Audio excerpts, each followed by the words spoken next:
y'all, Lexi with Helix Stitchcraft here. In case you are new to this channel, I am a ADHD artist who dabbles in a little bit of everything, but is primarily obsessed with yarn and all things crochet. I intend to learn to knit someday, but just have not been brave enough to pick up double needles yet. I came to YouTube, created this channel to document and track my creativity, my productivity, as well as participating in the amazing fiber community I have found exists here. And today, that is exactly what we're going to do. Beautiful Rachel over at the Faded Wildflower Crochet, I will link her down below. She has decided to try to create a trend for us creators here on YouTube to do a video where we fill out, answer questions to a questionnaire about crochet. Kind of like those questionnaires that you use to fill out on MySpace or Facebook, you know, get to know you kind of stuff. So today, if you want to, you can get to know a little bit about what brought me here. I have my list here because I have nothing for memory, so I will be looking down and referencing just the questions. So let's begin. First question of 13 is, how did you learn to crochet? My mom's mother, my Grammy, taught me to single crochet, to chain and then to single crochet. When I don't remember honestly if it was the summer I spent almost 2 months at her house when I was like 11, or if it was at 13. I am now 41, so I've been crocheting 30-ish years. From that single crochet, I legitimately single crocheted until I learned to double crochet finally. Oh, probably around like 18 years old, I learned to double crochet. I would just make things up. I never learned to read a pattern, so I would make things up. I didn't do a lot, but I made purses. I made a tank top for my ex-girlfriend. I made cases, like glasses cases. Yeah, but it was all just single crocheted, and I made it up as I went along. I learned to double crochet, and I continued to just make things up as I went along. Eventually, I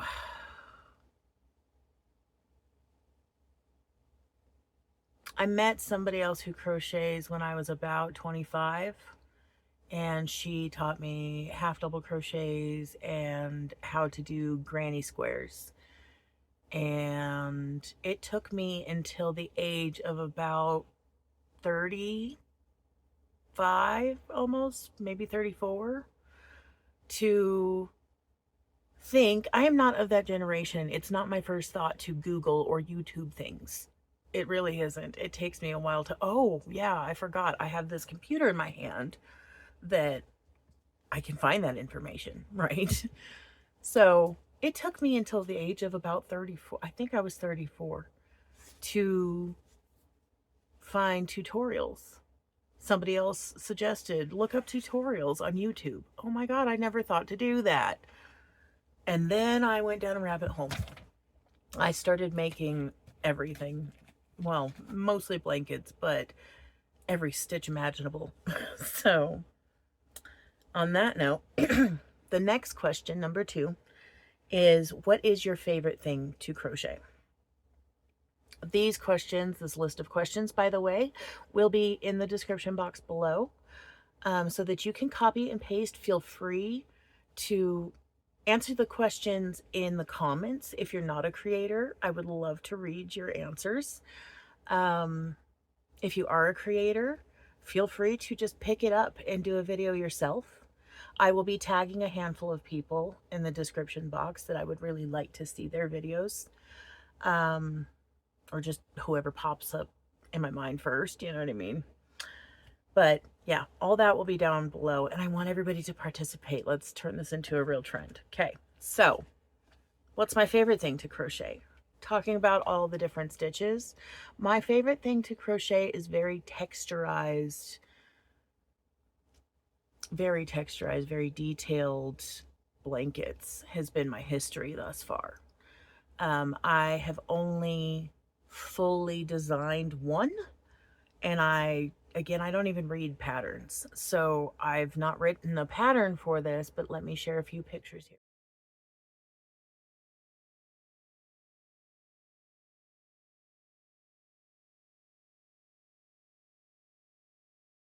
So that is my own design. I call that my Meb blanket.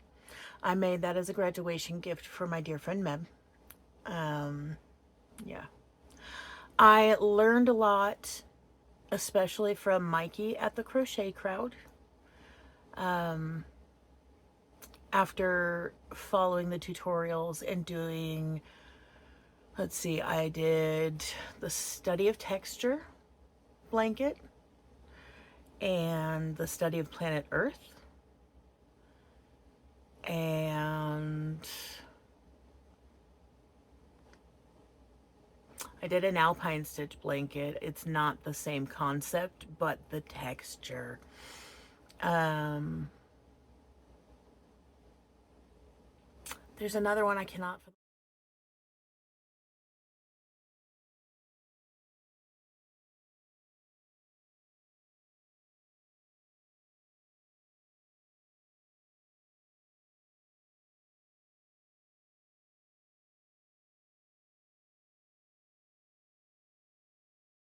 So I'm pretty proud of those. But again, the Med blanket, the solid green, is my own design, and I'm very, very proud of that. The third question for our list: if you could only use one yarn for the rest of your life, what would it be? If I want the easy answer, I would say acrylic, because it's so versatile. You, as far as colors, variegated, ombres, the versatility of size from a, every size imaginable. And then you have the range of something so micro that feels like the Big Twist Menagerie. Oh, to your anti-pilling acrylics, to the comparison between just a big twist value and a Red Heart Super Saver, right? The wide range of versatility in acrylic. However, if I want to be a little more specific, and I want to be a little more bougie, I thoroughly enjoy the Barocco vintage. I have now had some in both the chunky, which is, where's my hat? It was right here. Beautiful. Look at the color too. Oh my God. So the colors that they have for this yarn are absolutely gorgeous. And they're colors that I really, really enjoy. I don't know. I may regret choosing this, but it's the feeling of this yarn. I think it's 50, it's like 52% acrylic and 40% wool and then 8% nylon or something. It is a beautiful yarn and I absolutely love it. I love the depth of color. I don't know if you can, there's almost like a navy thread that goes through with the teal. It's beautiful, absolutely beautiful. And then I have this one in a ball right now, the like denim. I think I'm gonna make myself some fingerless gloves out of that one. But yeah, so that's the answer I'm gonna give today. Who knows, that could change tomorrow. So that could change anytime I don't even want to say that, because those Cotton King Super Deluxe, oh my God. That's so hard. That is so hard. Anyway, so maybe we should stick to the answer of acrylic. The fourth question: Weirdest thing you've ever made.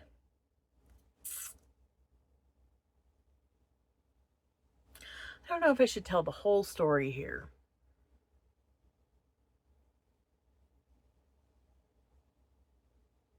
I don't know how to tell the story. I'm perplexed. So, what I made was a grocery sack bag that looks like a veiny man part in very realistic colors. I have one picture that's mostly acceptable,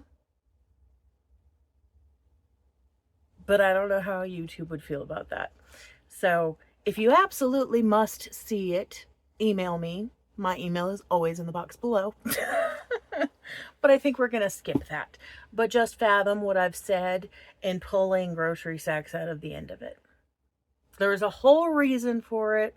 There was a whole birthday theme with a bag of dicks. So a member for bags. Yeah. Anyway. Something I will never crochet. Okay, so the fifth question. Something you'll never crochet. I never say never. The only thing that comes to mind is doilies. But I can't even say that now because I used to say that because I couldn't fathom using such a skinny yarn. But I don't know if you guys have caught on. But I've started really enjoying my skinny yarns. I'm running about a 1 or 2 weight more often than I'm running anything else these days. So I don't know. I don't have an answer for that one. I'm going to say never. Where do you get your inspiration? Question 6. Where do I get my inspiration? I get my inspiration. Oh my goodness. It has happened on occasion that the inspiration comes from the yarn. I see the yarn and all of a sudden I see the project. And sometimes I jump at it and I start it without knowing who it belongs to. And somewhere in the process of making it, all of a sudden I find out who it's meant for, right? This has happened numerous times.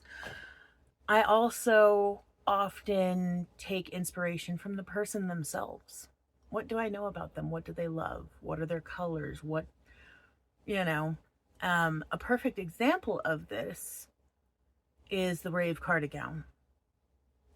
The girl that was for, the owner of the Rave cardigan. When I first met her, I knew her to be somewhat of a rave go-go girl. And there are a series of her Facebook pictures where she was in like glow paint. And that's what gave me the inspiration. That, and I looked at the yarn and went, oh my God, I can do that. And holy crap, it worked. So the next question actually pertains to that as well. Favorite thing you've made so far this year? Definitely the Rave cardigan. That's my favorite thing I've made so far this year. I'm going to go ahead and include pictures for those who have not seen that.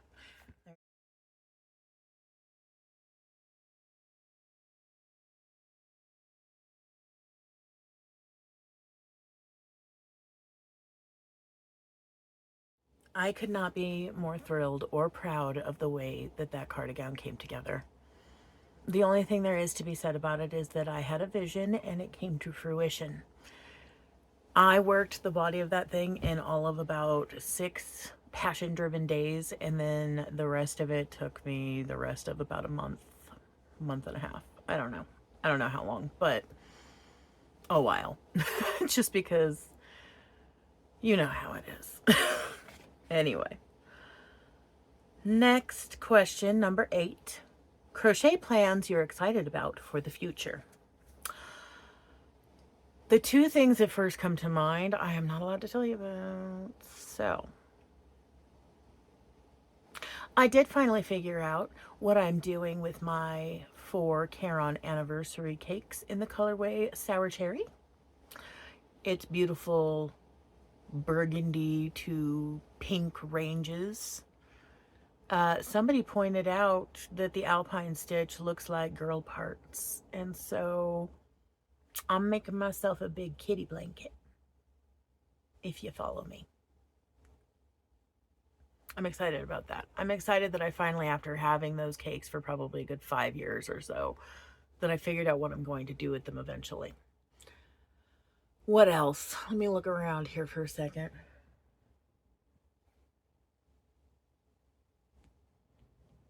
I'm excited about all of it. Let's be real.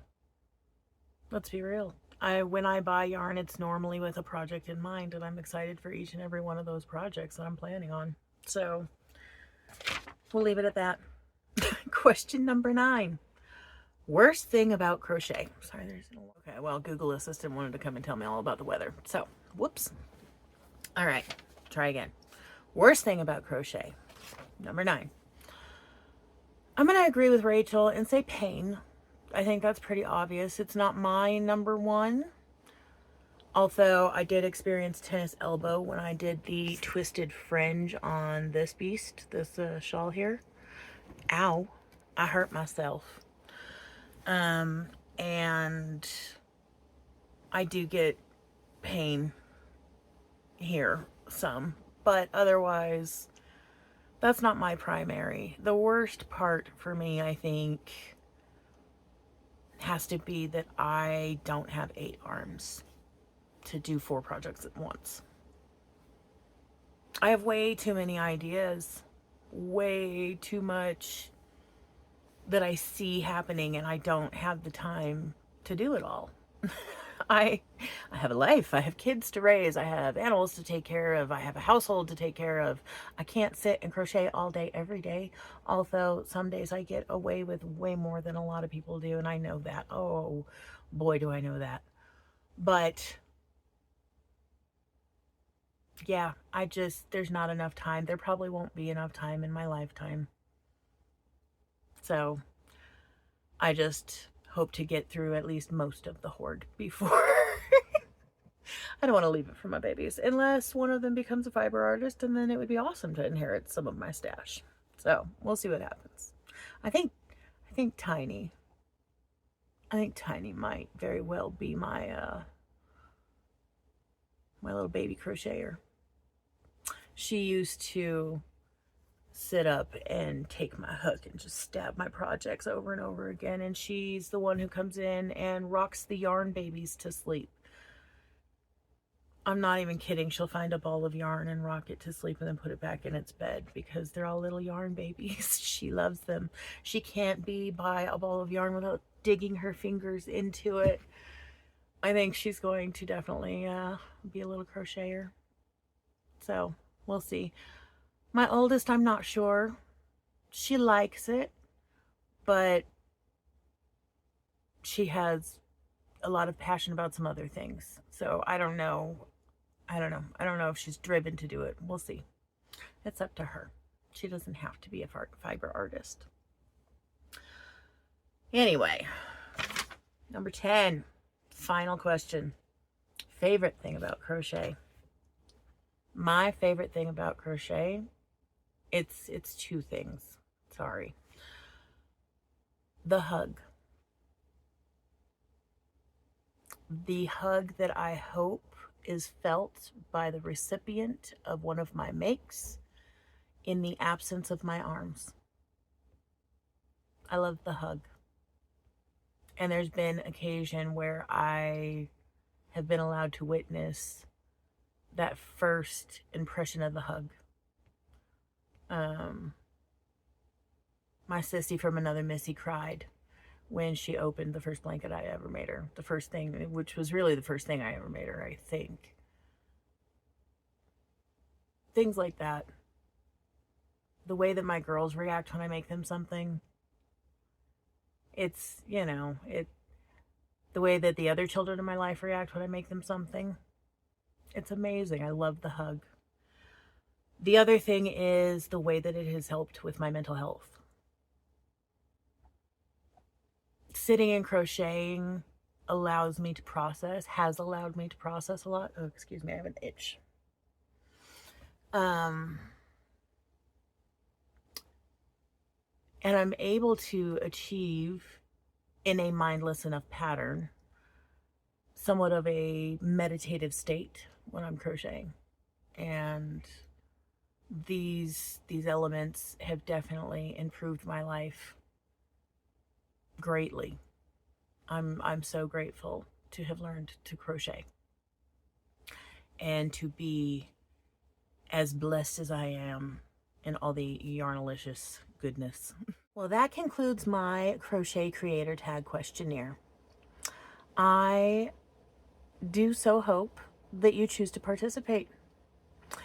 Rachel did say that as a creator, you don't have to be tagged to participate. She just wants everybody to jump on board. Okay. So whether I tagged you or not, feel free to do a video. If you are not a creator, I would like to know your answers still. Please copy and paste from the description box the list of questions and then put that in the comment section and fill it out for me. I would love to know your answers. Make sure that you like the video, please. And then may as well hit subscribe while you're at it if you haven't already, right? So, yeah, let's get out here and live life together, guys, because it's all happening. I will talk to you again soon. Bye.